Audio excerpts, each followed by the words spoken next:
살면서 이따금씩 우리는 의지와 상관없는 불가항력적인 상황과 마주하게 됩니다.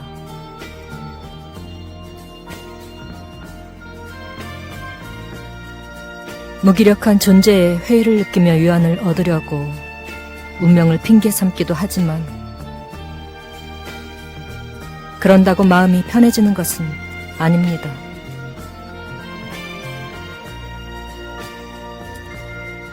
많은 자책과 고통의 날을 보내고 더 많은 변명으로 밤을 보내고 나면 지나간 순간에 매달려 있는 나를 발견하게 되죠.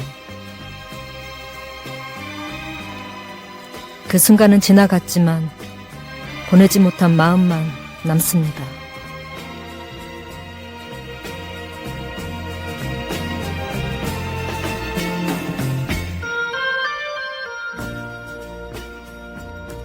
일어날 일이 일어난 것일 뿐 지나간 것을 지나간 것으로 인정하는 것.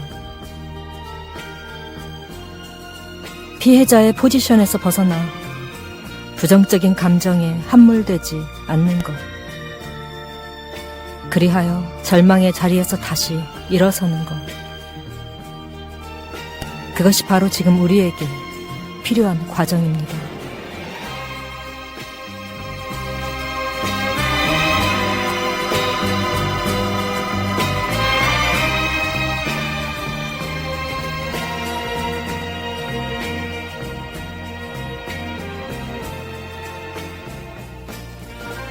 실수를 통해 배우고 머물러 있는 감정들을 조금씩 흘려보내며 보내고 다시 일어서는 순간이 지금이기를 바랍니다.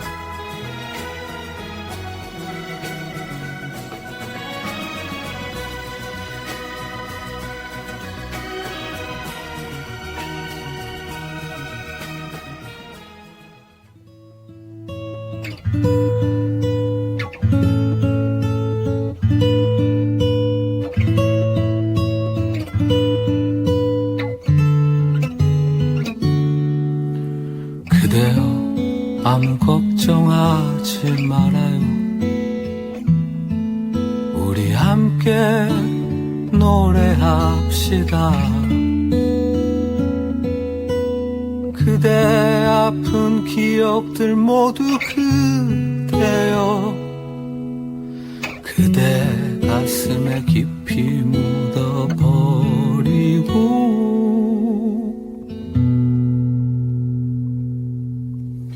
지나간 것은 지나간 대로 그런 의미가 있죠.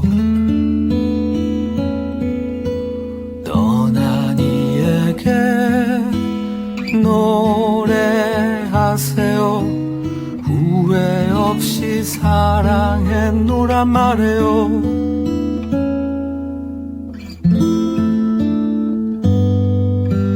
그대는 너무 힘든 일이 많았죠. 새로움을 잃어버렸죠. 그대 슬픈 얘기들 모두 그대여 그대 탓으로 훌훌 털어버리고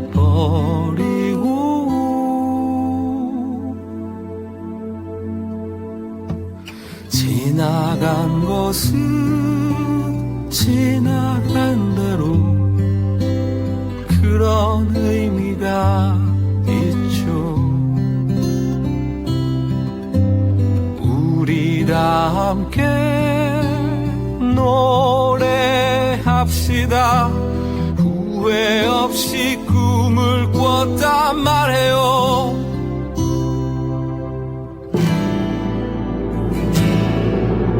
지나간 것은 지나간 대로 그런 의미가 있죠.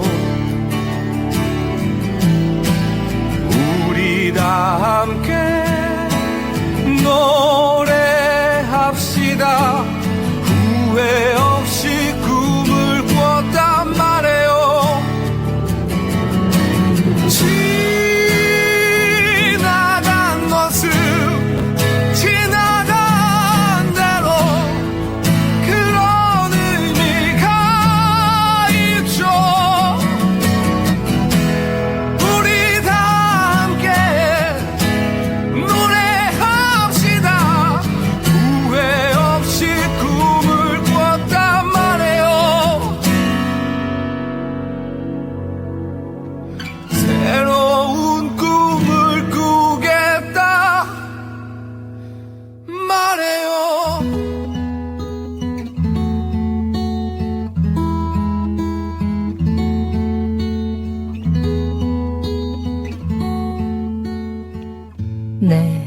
이적의 걱정 말아요 그대 듣고 오셨습니다.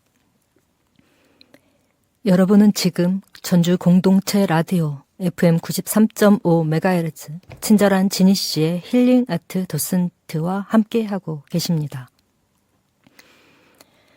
네, 오늘 힐링 아트 도슨트가 9번째 시간인데요. 우리 풀치님들과 함께 오늘 나눌 이야기는 음악편입니다. 음악편이고요. 이탈리아 오페라의 정수라고 할 수 있는 오페라의 거장 주세페 베르디의 3대 오페라를 깊이 있게 도슨트해 드리는 시간을 가져보고자 합니다. 이 87세의 오래된 삶을 말해주듯 오페라의 규제인 주세페 베르디는 라트라비아타, 일트로바토레, 리골레토, 아이다, 오텔로 등 수많은 걸작을 남긴 정말 그야말로 오페라의 산 역사인데요. 네.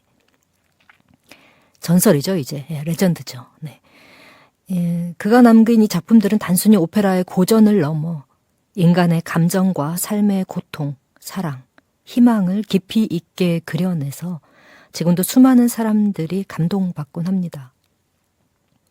그중 낭만주의 음악사의 한 획을 그었다 할 수 있는 이 베르디의 3대 오페라로 불리우는 라트라비아타, 리골레토, 일트로바토레를 1부, 2부, 3부로 나눠서 그 작품들의 대표 아리아와 함께 도슨트해 드리도록 할 텐데요.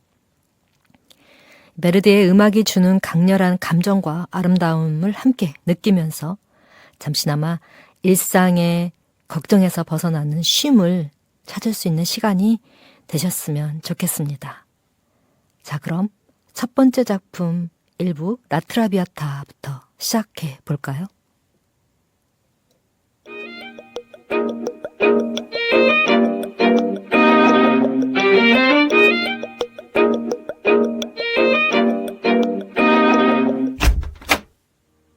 친절한 지니 씨의 힐링 아트 도슨트. 네. 일단 그 라트라비아타의 이야기를 본격적으로 들어가기 전에 주세페 베르디에 대해서 한번 여러분들께 소개를 해드릴게요. 물론 워낙 유명한 작곡가이긴 하지만 이 베르디는 19세기 이탈리아 오페라의 가장 영향력 있는 작곡가입니다.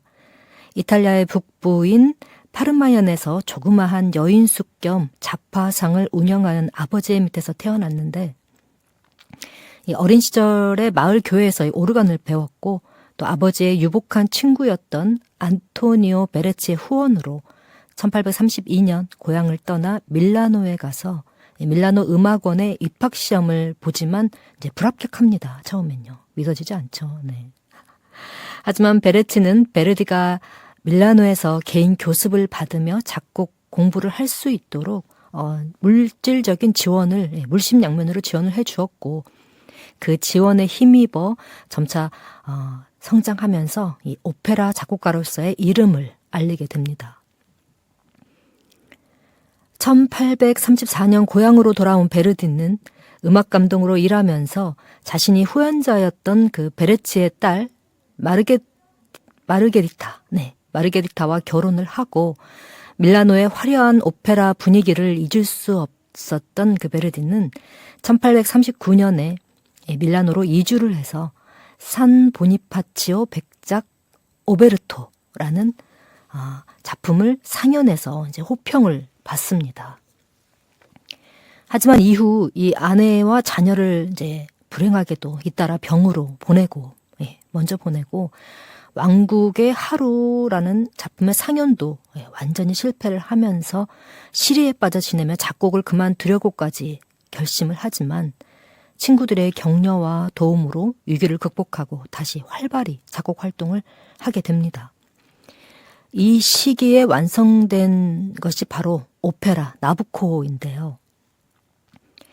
바빌로니아 왕의 압정과 그 실각을 주제로 한 이 오페라 나부코는 당시 오스트리아의 그 일제 하에 있던 이탈리아인들에게 크게 이제 어필을 했고 애국심과 또 합창곡의 매력 덕분에 대성공을 거두게 됩니다. 그 후 1847년 섹스피어의 원작인 맥베스를 또 새로운 극적 경지를 개척해 나간 베르디는 그 1850년 40일 동안 단숨에 작곡해낸 오페라 리골레토, 이 리골레토의 아리아인 그 유명한 곡 여자의 마음이 압도적인 성공을 거두면서 명성은 더욱 상승하게 되죠. 그 후 베르디는 나부코 초연 무대에 섰던 소프라노 가수 조세피나 스트레포니와 10여 년간의 동거 끝에 정식으로 재혼을 하는데, 결혼하지 않은 상태에서 여러 명의 사생아를 낳은 그 조세피나와 베르디의 관계를 주변에서는 곱게 보지 않았겠죠. 네. 당시 사회적 통념 때문에 이들이 결혼하기까지는 상당히 오랜 시간이 걸렸다고 하네요.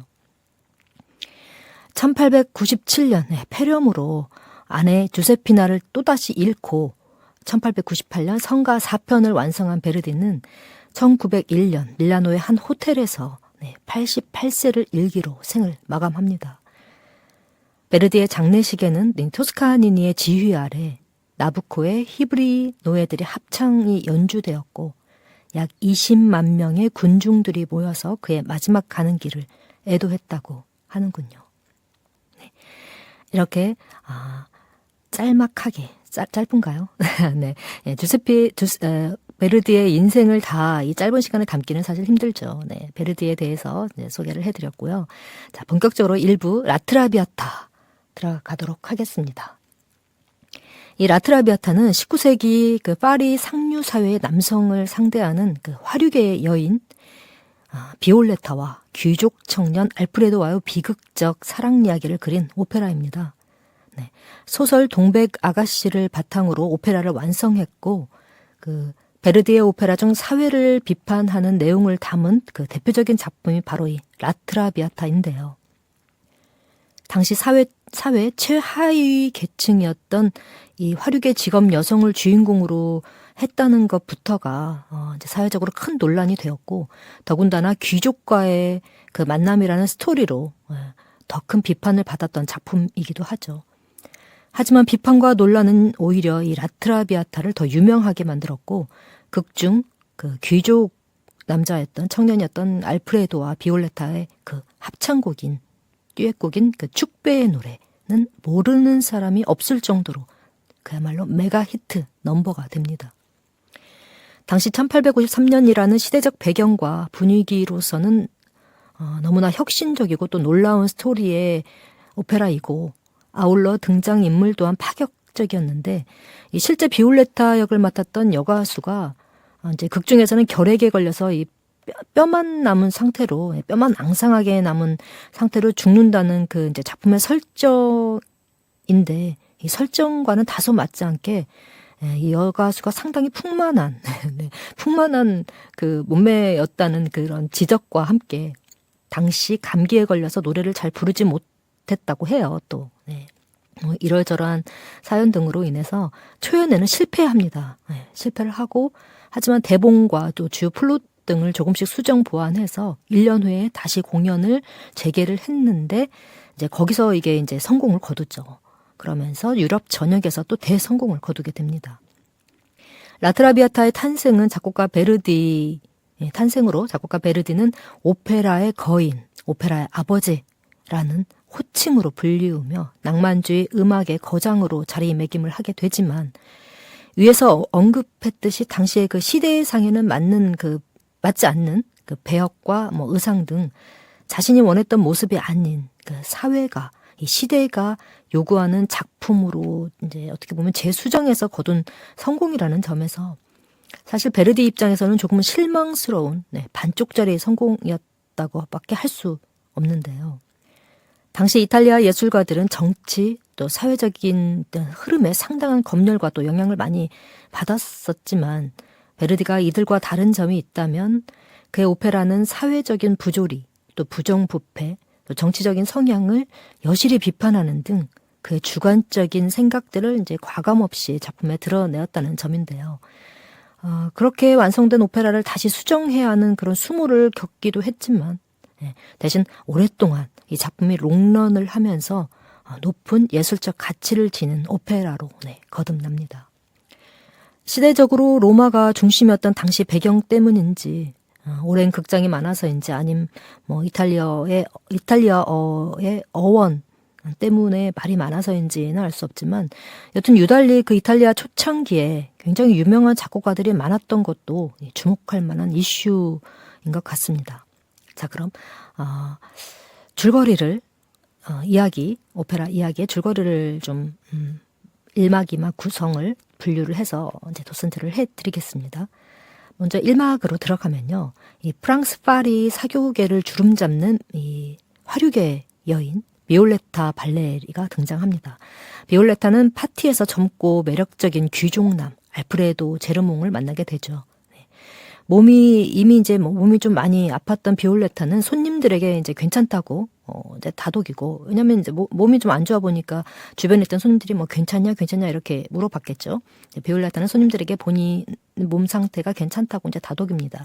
또 이때 알프레도는 그녀에게 자신이 그녀를 사랑하고 있음을 그 파티장에서 이제 고백을 하게 되는데, 그의 진심을 처음에는 무시를 해요. 비올레타가 무시를 하지만 점점 마음을 열게 되죠.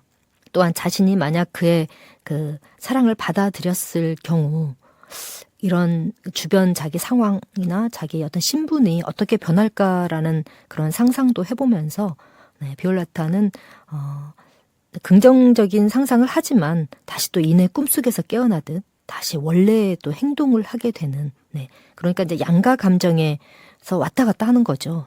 이렇게 전개가 되면서 이제 2막 1장으로 전환이 됩니다. 비올레타와 알프레도는 이제 급 진전이 이제 그 사이에 되었는지, 이제 2막 1장으로 넘어가서는 이미 3개월간 같이 이제 살고 있는 그 상황으로 이제 이야기가 전개가 시작이 되는데요. 비올레타가 자신과 살기 위해서 그녀의 자신을 모두 처분했다는 사실을 알게 된 알프레도가 이제 그녀 돈을 구하기 위해서 이제 생활을 같이 하려면 돈이 있어야 되잖아요. 왜냐하면 집안에서 반대를 무릅쓰고 하는 이제 동거 생활이었기 때문에 지원을 받지 못하니까, 귀족이라고 해도. 그래서 이제 돈을 구하기 위해서 이제 알프레도는 떠나게 되고, 이때 알프레도의 아버지인 제르몽이 알프레도의 여동생의 결혼에 있어서 이 비올레타라는 존재가 행여 그 여동생의 결혼에, 그러니까 본인의 딸이죠. 딸의 결혼에 문제가 될까봐 그 알프레도가 집을 비운 사이, 돈을 구하러 떠난 사이에 비올레타를 찾아갑니다. 찾아가서 떠나야 한다고, 네가 떠나야 돼라고 또 협박을 하죠. 계속되는 강요에 결국 비올레타는 다시는 알프레도를 만나지 않겠다는 약속을 하고 떠나기 전 알프레도에게 남기는 편지를 쓰고 이제 떠나려고 하는데, 그때 마침 또 알프레도가 돌아옵니다. 돌아오고 떠나려는 이제 그녀의 마음을 알고 굉장히 괴로워하죠. 시름시름 괴로워하고 내적 갈등을 겪습니다. 하지만 결국 그녀가 떠난 뒤에, 그 비올레타가 떠난 뒤에 그녀가 남긴 편지를 읽게 되고, 또 다시 그녀와 재회하길 희망하지만 아버지 제르몽의 방해 공작이 계속되면서 그게 상황이 여의치가 않죠. 이렇게 2막 2장으로 이야기는 넘어갑니다. 한편 비올레타의 친구는 자신이 주관하는 어떤 파티에 알프레도가 이제 나타나는 그런 일이 갑자기 발생을 합니다. 놀라죠. 굉장히 놀란 비올레타와 친구는 이제 이 상황을 그냥 개의치 않고 본인들 파티에 이제 집중을 합니다. 집중을 하다가 그런 그녀의 모습을 알프레도는 계속 이제 한쪽에서 도박을 하면서 비올레타를 이제 광스캔하는 거죠. 그녀의 행동을 주목을 하는 거죠. 다시 비올레타를 만나 같이 떠나기를 또 요구를 합니다. 이제 하지만 그녀가 거부를 하고 알프레도는 비올레타에게 공개적인 이제 모욕을 줍니다. 그 파티장에서 자기하고 만남 재회를 거부를 하자 이제 공개적으로 모욕을 주고, 이를 지켜본 이제 또 귀공자 한 분이 계세요. 그녀의 남작 친구, 남자가 아닙니다. 남작입니다. 공작, 남작할 때 그 친구는 알프레도에게 왜 여인을 공개적으로 저렇게 모욕을 주고 비난을 하냐. 나 그 꼴을 못 보겠다. 너 나랑 한번 싸우자, 붙자라고 결투를 신청을 해요. 알프레도에게. 삼각관계가 되는 거죠. 그러니까. 마침내 남작과의 그 결투 후에 알프레도는 이제 아버지의 고향으로 돌아옵니다. 뭐 결투의 그 승리는 누가 승리를 했다고는 나오지 않네요. 제가 그 오페라를 봤을 때 기억은 누가 이기고 지고가 없었던 것 같아요. 예, 둘 다 상처만 남았던 것 같습니다. 네. 여튼 이제 결투가 끝나고 알프레도는 아버지 고향으로 돌아오지만 비올레타는 이미 병에 걸려서 시름시름 죽어가고 있는 상황이었습니다. 그 알프레도의 아버지인 제르몽은 비올레타에게 편지를 보내고 그녀가 아들에게 어떤 존재인지에 대해서 이제 깨닫게 됩니다. 이제 뒤늦게 비올레타가 아들에게 굉장히 소중한 존재였다는 걸, 또 두 사람의 사랑이 진심이었다는 걸 아버지는 알게 되죠. 비올레타의 진심을 알게 된 이 제르몽은 그녀를 만나러 그 알프레도가 곧 도착할 것이라는 내용의 편지를 그녀에게 남기면서 또 용서를 구합니다. 구하지만 결국 비올레타는 알프레도를 만나서 그의 품에 안겨서 행복감을 아는 채 알프레도 품 안에서 세상을 떠나면서 오페라는 막을 내립니다. 어쨌든 뭐 비극이긴 하지만 결국은 그 아버지의 어떤 사과, 용서를 받아내고 사과를 받아내고 또 본인이 사랑하는 사람의 품 안에서 죽음을 맞이했기 때문에 글쎄요, 비극이면서 불행 중 다행이라고 해야 되나요? 그나마 행복하게 삶을 마감했을 비올레타인 것 같긴 한데 어찌 보면 굉장히 흔한 내용이죠. 굉장히 흔하고 뻔한 내용입니다. 이런 그 직업 여성, 최하위 계층의 어떤 그 직업 여성과 돈이 많은 재벌 간의 사랑, 그리고 집안의 반대, 또 반대를 이길만 하니까 이제 누구 한 사람이 둘 중에 한 사람이 세상을 떠나고 이런 스토리는 너무 진부하기도 하지만 사실 그 당시가 19세기 이제 중반이라는 그 시대적 배경과 상황을 살펴봤을 때는 그 당시로는 상당히 파격적인 구성과 스토리였다고 하니 지금과는 또 사뭇 달랐죠. 분위기라는 것들이. 요즘 이런 이야기 너무 진부합니다, 사실. 워낙 곡들이 오페라 그 아리아들이 훌륭하고 음악이 좋아서 우리가 계속해서 찾아 듣고 보고 하긴 하지만 스토리 자체는 진부한 게 사실이고요. 자, 그럼 여기에서 2부로 넘어가기 전에 음악 듣고 넘어가겠습니다. 오페라 라트라비아타 중 제1막 알프레도 앤 비엘레타의 합창곡 축배의 노래, 소프라노 강혜정님과 테너 최성순님의 듀엣으로 듣고 오겠습니다.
sani ancora Noi di chiudi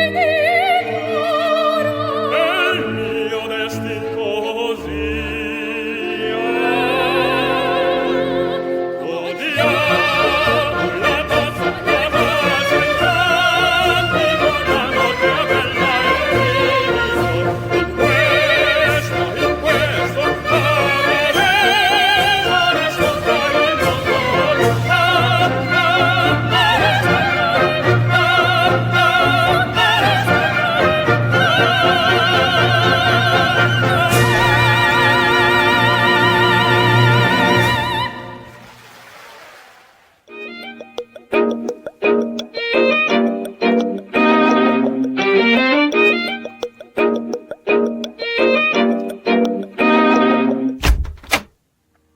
친절한 지니 씨의 힐링 아트 도슨트. 네.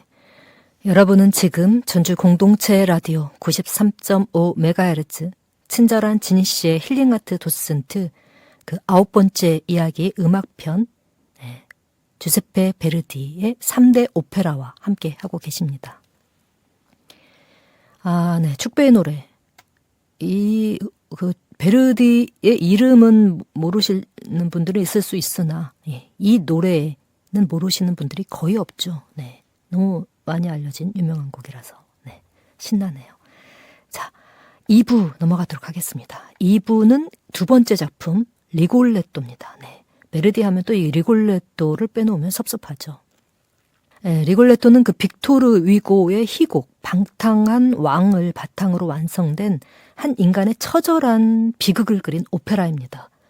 사실 이 그 위고는 위고의 작품들을 보면 좀 약간 그 등장 인물들의 좀 비슷한 면들이 많이 있어요. 뭐 얼굴이 웃는 남자도 그렇고, 네, 굉장히 최하위 계층들, 뭐 몸이 불편하거나 신체에 뭐 장애가 있거나, 네, 아니면은 뭐 신분이 굉장히 낮거나 뭐 돈이 없거나 이렇게 좀 하위 계층들을 주인공으로 많이 이제 그 작품에 등장을 시키죠.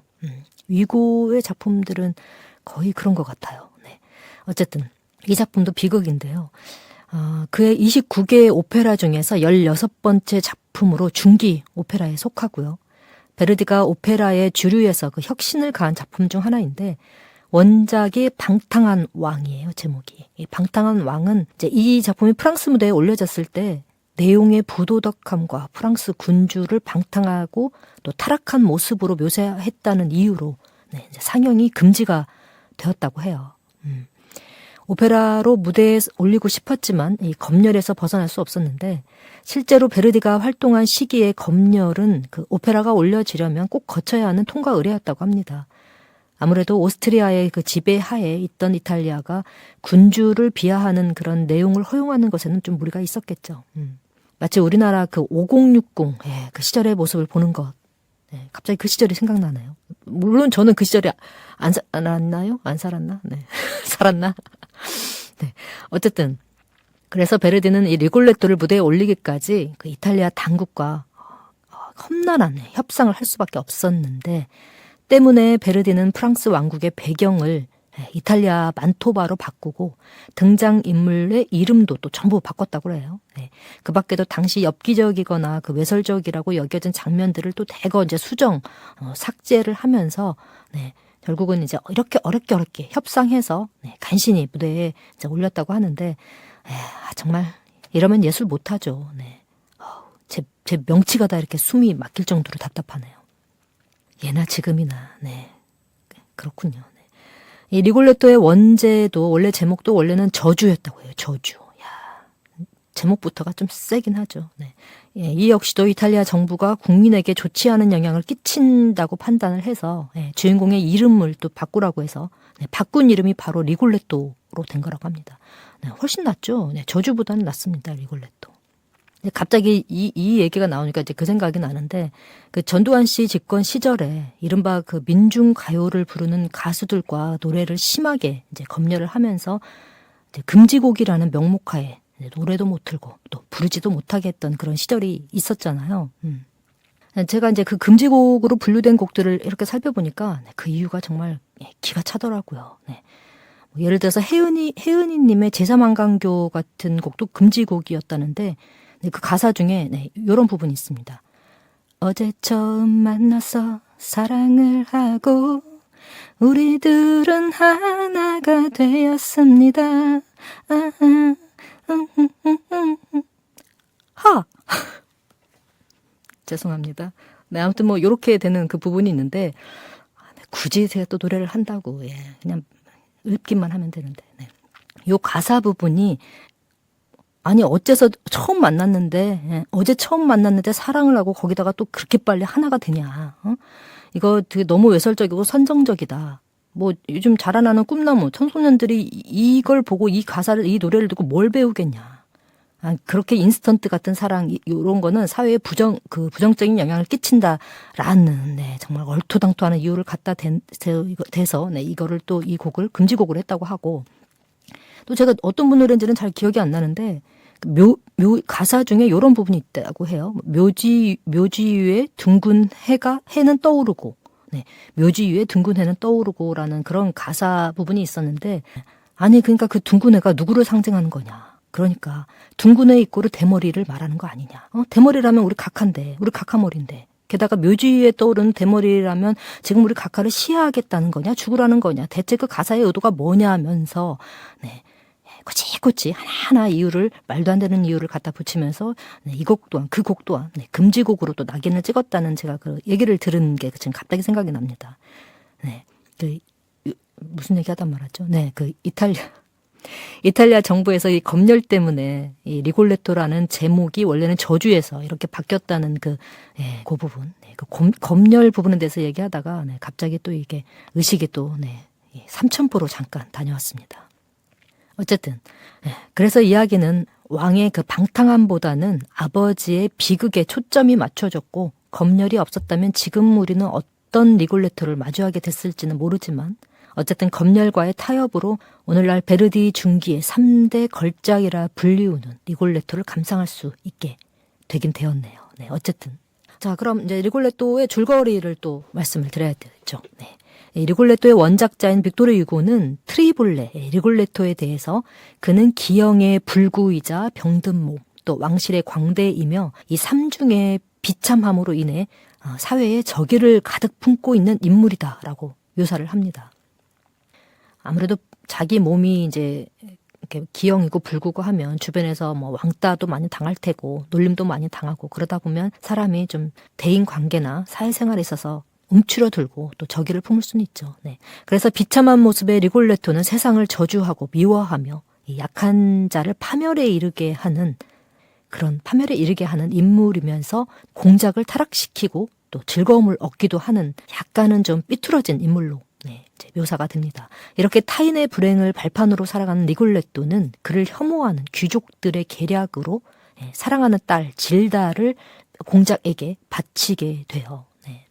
이제 이 계략을 눈치챈 리골레토가 공작의 성에서 겁탈당한 자신의 딸 질다를 발견하면서 이 극은 비극으로 치닫고 이제 비극이 본격적으로 시작이 되는데 바로 이 장면이 딸에게만은 숨기고 싶었던 광대 복장을 한 미천한 모습이 딸 질다에게 들키는 순간이자 아버지로서의 딸의 비참한 장면을 눈으로 목격하는 순간이 됩니다.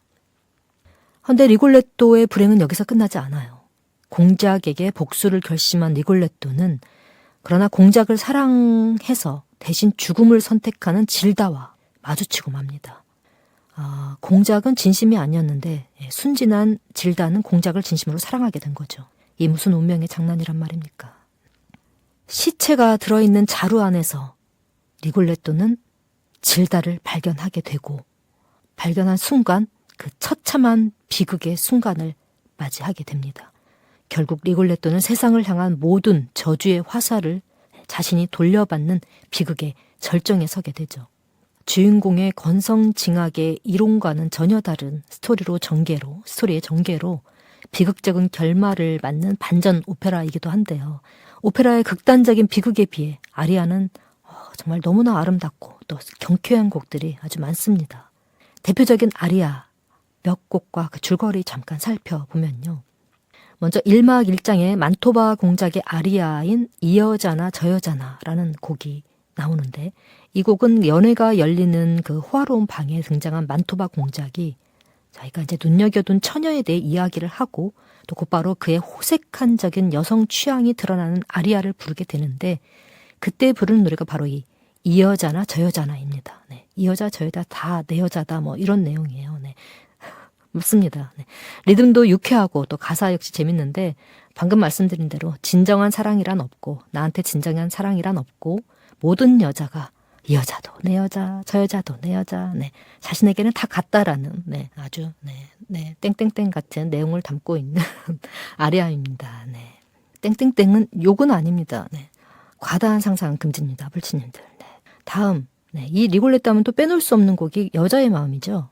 3막에 들어가면 이게 만토바 공작의 깐초네인 여자의 마음이 이제 등장을 하는데 이 아리아는 공작이 자신의 여성관을 보여주는 아리아로 리골레트에서 가장 유명한 곡입니다.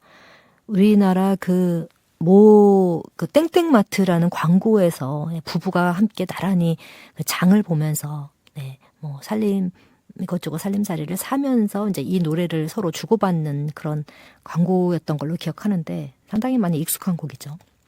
이 아리아의 가사는 16세기 프랑스 국왕 프랑스와 1세의 사행시를 모티브로 했다고 해요. 발랄한 리듬과 또 경쾌한 멜로디가 베르디가 이 아리아 초연전에 그 멜로디가 밖으로 퍼져나가는 것을 막기 위해서 공연 직전까지 그 비밀을 지키려고 아주 안간 힘을 썼다는 그런 일화가 있는 그런 곡이기도 합니다. 또 다른 곡을 살펴보면 역시 3막에 나오는 공작과 질다, 또 마달레나, 리골레토 이 네 명이 함께 부르는 사중창 아름다운 아가씨라는 이제 곡이 있는데 이 곡은 여관에서 그 마달레나를 유혹하는 공작을 본 그 질다가 이 남자는 진심이 아니구나. 나를 사랑한 게 아니었구나. 나를 가지고 논 거구나. 라는 그 현실을, 그 장면을 보고 현실을 직시하게 되는데 그야말로 현타가 오는 장면에서 나오는 그 아리아가 바로 이 아름다운 아가씨여라는 곡인데요. 만토바 공작의 선창으로 마델레나를 유혹하는 공작과 마델레나 그리고 딸에게 이 모습을 보여주는 리골레토와 공작의 진실된 면모를 알게 된 질다. 이 네 명이 서로 주고받듯이 함께 어우러져서 감정의 폭풍을 잘 묘사한 아리아입니다. 자, 그럼 여기서 3막에 등장하는 만토바 공작의 깐초네, 여자의 마음 듣고 3부로 넘어가도록 하겠습니다.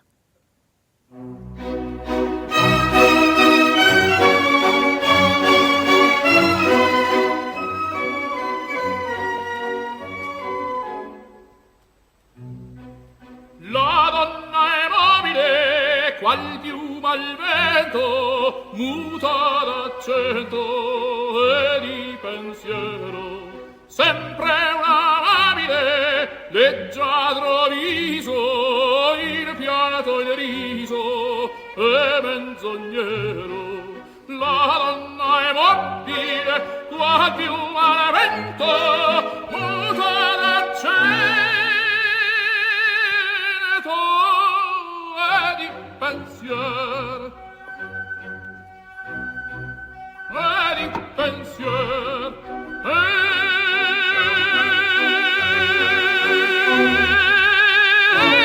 di pensier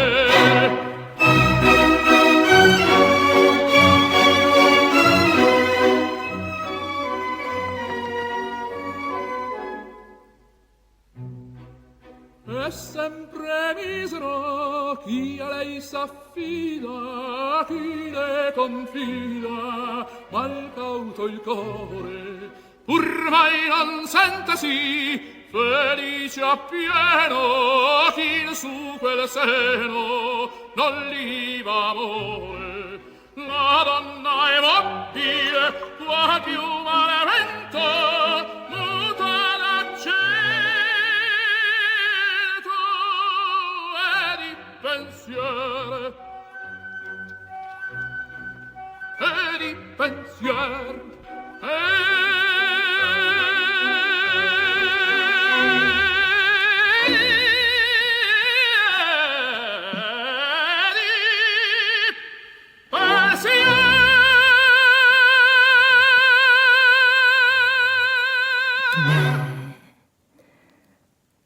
베르디의 오페라 리골레토 중 만투바 공작의 깐촌의 여자의 마음 듣고 오셨습니다. 네. 3부로 넘어갈 텐데요. 3부는 그 3대 오페라 중 주세페 베르디의 3대 오페라 중 일트로바토레입니다. 중세의 음유시인이라는 뜻을 가진 일트로바토레인데 이 작품 또한 말이 필요 없는 작품이죠. 이 리골레토와 라트라비아타를 연이어 성공시킨 베르디는 이 여세를 몰아 바로 일트로바토레를 완성합니다. 일트로바토레는 스페인 극작가인 안토니오 가르시아 구티에레스의 동명 희곡인 엘트로바도르를 바탕으로 베르디가 오페라로 작곡해서 1853년 로마의 아폴로 극장에서 초연되었는데 리골레토 또 라트라비아타와 함께 베르디의 3대 오페라로 불립니다. 전에 아까 말씀드렸듯이 중세 음유 시인이라는 뜻의 이 일트로바토레는 15세기 초 스페인을 배경으로 이 두 형제의 피 튀기는 결투와 죽은 아이 그리고 어머니의 복수를 대신하려는 한 여인의 처절한 복수극으로 총 4막으로 구성이 되어 있고요. 중세 시대를 소재로 한 오페라는 망한다는 그 징크스를 깨고 베르디를 한 단계 오페라 작곡가로서 업그레이드 시켜준 효자 작품입니다. 또한 이 오페라는 중세 시대를 그 시간적 배경을 둔 것 이외에 로맨스인지 역사물인지 도저히 장르를 알 수 없는 그 애매모호함과 파괴된 기승전결, 연계성 없는 내용의 스토리 때문에 전쟁 이야기인가 싶다가도 뜬금없는 로맨틱한 이야기가 또는 판타지한 전개가 이어지기도 하는데요. 내용이야 어찌 됐든 음악적 완성도만은 아주 높은 오페라로 특히 그 대장간의 합창을 비롯하여 그 테너의 폭발적인 극락 고음을 맛볼 수 있는 대작으로 유명합니다. 자, 그럼 일트로바토레 줄거리 소개를 해드릴게요. 루나 백작의 동생 가르치아가 집시 노파를 만나고 난 후 점점 몸이 쇠약해지자 이 집시 여인 때문에 이 가르치아가 병에 걸렸다고 생각한 그 루나 백작의 아버지는 집시 노파를 마녀로 몰며 이제 화형에 처합니다. 그야말로 마녀 사냥을 한 거죠. 마녀 사냥은 요때 나온 건가 봐요. 아무래도 이제 화형에 처하는데 이에 집시 노파의 딸, 그러니까 화형에 처해서 죽은 집시 노파의 딸 아주체나는 이 처형당한 어머니를 이제 복수를 하려다가 실수로 그만 자신의 아들을 불길 속에 던져버립니다. 이야, 세상에나. 던져버리고 이제 복수도 못하고 자신의 아들을 본인의 실수로 이제 이렇게 죽였으니 얼마나 이제 비통하겠어요, 아주체나가. 근데 이대로는 물러설 수 없는 거죠. 그래서 이 루나 백작의 동생인 그 시름시름 앓던 그 가르치아를 납치합니다. 납치해서 말리코라는 이름을 붙여서 이제 본인의 아들로 키웁니다. 그리고 이 말리코가 이제 자라서 음유시인이 되는데, 이 말리코는 이제 루나 백작이 연모하는 여인이 또 한 사람 있습니다. 레오노라라는 여인인데, 이 레오노라와 이제 사랑에 또 빠지게 돼요. 어떻게 보면 이제 루나 백작은 그러니까 이 말리코는 원래 그 가르치아였으니까 형이죠, 그 형제지간이잖아요. 이제 모르고 있는 거죠, 지금은. 이제 형제지간에 한 여인을 두고 이제 삼각관계가 되는 건데, 이 루나 백작은 음유시인의 정체가, 그 말리코의 정체가 반역자, 그러니까 그 처형당한 집시 노파의 그 딸의 아들이라는 것. 헷갈리시나요? 어쨌든 그 원수인 그 반역자인 그 아주체나 그 집시 노파의 아들이라는 것을 알고 또 이제 그것을 알게 된 후에 이 말리코하고 결투를 이제 신청을 합니다. 예전 그 오페라에 보면 이 결투 장면 꼭 나와요. 삼각관계에 연루돼 있을 때 특히 결투 장면은 빠지지 않고 나오죠. 결투를 벌이게 되는데 이후 그 결투 이후에 이 연인 레오노라가 이 백작에게 다시 또 루나 백작에게 또 납치를 당합니다. 그 부하들을 시켜서 납치를 하게 해요. 하지만 또 말리코가 짜잔 하고 나타나서 그녀를 구출하죠. 슈퍼맨처럼. 그리고 루나 백작은 아주체나를 붙잡아서 자기 그 잃어버린 동생 있죠. 그러니까 가르치아. 그 가르치아가 말리코잖아요. 아주체나가 데려다가 이제 자기 아들로 납치해서 만들었으니까 그 잃어버린 동생에 대해 이제 추궁을 합니다. 뭔가 의심이 갔겠죠. 아, 저 여자가 내 동생 가르치아를 아무래도 납치한 것 같다. 뭐 이런 생각이 들었겠죠. 그래서 추궁을 해요. 이제 추궁을 하고 이제 본인이 원하는 대로 그 대답을 이제 그 아주체나가 말을 하지 않자 이제 이 아주체나를 화형에 처하려고 합니다. 네. 왜 자꾸 불에 태워 죽이는지. 네. 화형에 처하려고 하고 이 어머니의 그 화형 소식을 들은 이 말리코가 어머니를 구하기 위해서 이제 구출 작전을 벌이다가 오히려 이제 되려 감옥에 갇히게 돼요. 이제 성에 갇히게 되는데 또 이 레오노라는 이제 자기가 사랑하는 연인인 말리코와 또 그의 어머니 아주체나를 또 구하기 위해서 나섭니다. 어떻게 나서냐? 루나 백작에게 내가 그 말리코와 말리코의 어머니 아주체나를 구해주면, 풀어주면, 성에서 풀어주면 내가 당신과 결혼하겠다라고 거짓 약속을 합니다. 거짓 약속을 하고 이제 이게 어떻게 되돌릴 수 없으니까 급기야는 이제 스스로 독약을 마셔요. 예. 사랑 때문에 사랑하는 어머니, 사랑하는 사람과 그의 어머니를 구하기 위해서 결국 이제 독약까지 마시는 레오노라인데 이게 진짜 무슨 범죄 서스펜스 스릴러물도 아니고 어쨌든 그렇습니다. 결국에는 이 그 독약을 마시고 나서 레오노라가 그 성으로 찾아가서 그 다 얘기를 합니다. 말리코에게 너는 이제 곧 자유의 몸이 될 것이다 라고 말을 하지만 레오노라의 몸에는 이미 이제 독이 퍼지고 있었고 말리코는 그런 레오노라가 자신을 위해서 희생한 것을 알고 정말 괴로움과 비탄에 잠기죠. 하지만 이 레오노라에게 속은 걸 안 그 루나 백작은 절망감과 배신감에 몸을 떱니다. 몸을 떨다가 결국에는 이제 자신이 속았다는 것을 알게 되고 그 분노에 정말 눈이 돌아서 말리코를 붙잡아서 처형을 합니다. 또 화형을 시켜요. 이제 죽죠. 죽는데 사실은 그 말리코가 루나 백작의 잃어버린 동생이잖아요. 가르치아. 지 동생을 지가 죽인 거죠.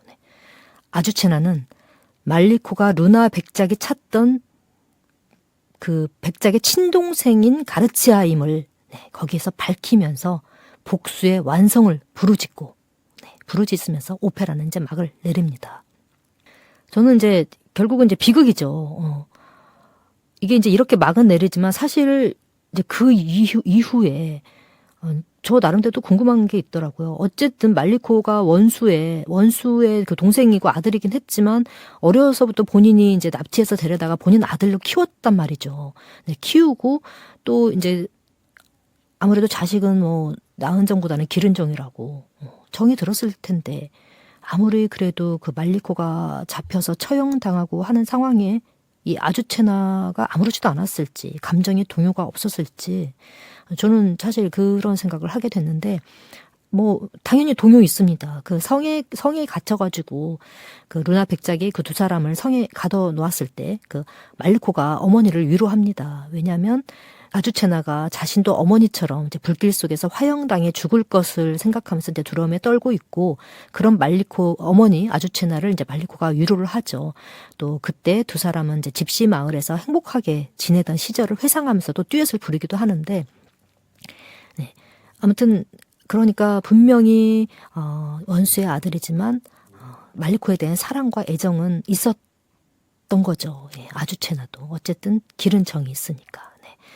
결국은 그렇게 어쨌든 막이 내립니다. 이때 굉장히 유명한 아리아들이 또 몇 곡이 있는데 특히나 그 대장간의 합창이라는 곡이 이 그 아리아에서는 대중에게 가장 많이 알려진 곡이기도 합니다.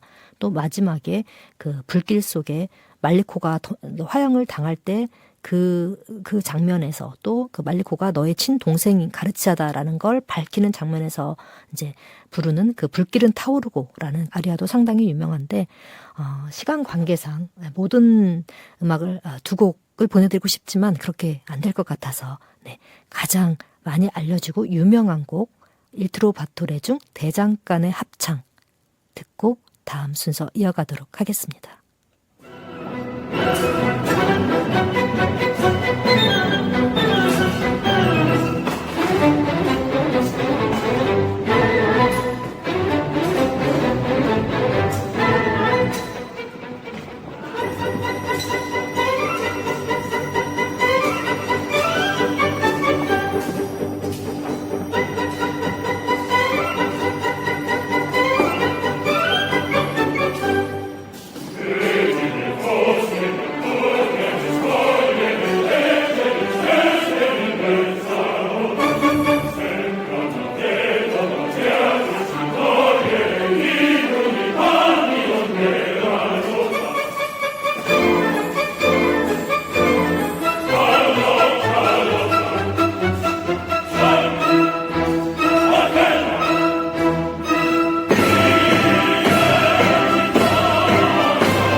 친절한 지니 씨의 힐링 아트 도슨트. 네, 여러분은 지금 전주 FM 93.5MHz 친절한 지니 씨의 힐링 아트 도슨트 그 9번째 이야기 음악편 베르디의 3대 오페라 라트라비아타, 일트로바토레, 리골레토를 도슨트를 듣고 계시는 중입니다. 네, 말이 꼬이네요. 반편지 순서인데요. 진씨 반편지 순서인데 오늘 시간이 많이 오버가 돼서 오늘 반편지는 생략하고 바로 마무리 들어가겠습니다.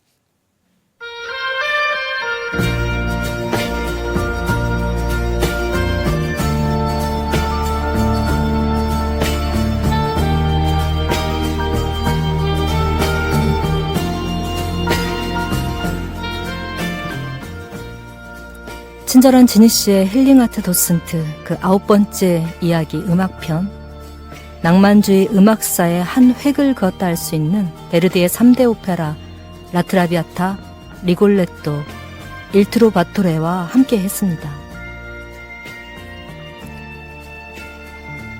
이 세 작품들 속에서 그가 만들어낸 감정의 폭풍을 함께 느껴보았는데요. 베르디의 음악은 단순한 음표의 나열이 아닌 우리 삶 속에서 매일 경험하는 기쁨과 슬픔, 사랑과 이별을 가장 진솔하게 그려낸 삶의 변주곡이며 수세기가 지난 지금도 여전히 많은 이들에게 사랑받는 이유 또한 바로 그런 인간의 본질을 깊이 이해하고 표현했기 때문이 아닐까 싶습니다.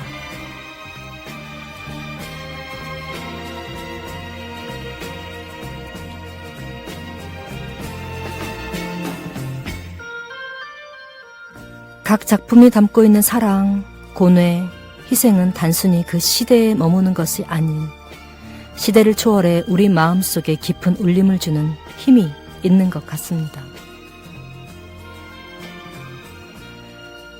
오늘의 이야기와 음악이 우리 풀치님들께 치유와 감동을 선물했길 바라고요. 다음 시간에 더 재미있고 유익한 예술 이야기와 함께 진씨는 다시 오겠습니다. 함께 해주셔서 감사하고요. 마무리로 오페라 일트로바토레 중 제3막 디꼴라 삐라 무서운 불길 들으시면서 진씨는 다음 시간에 다시 오겠습니다.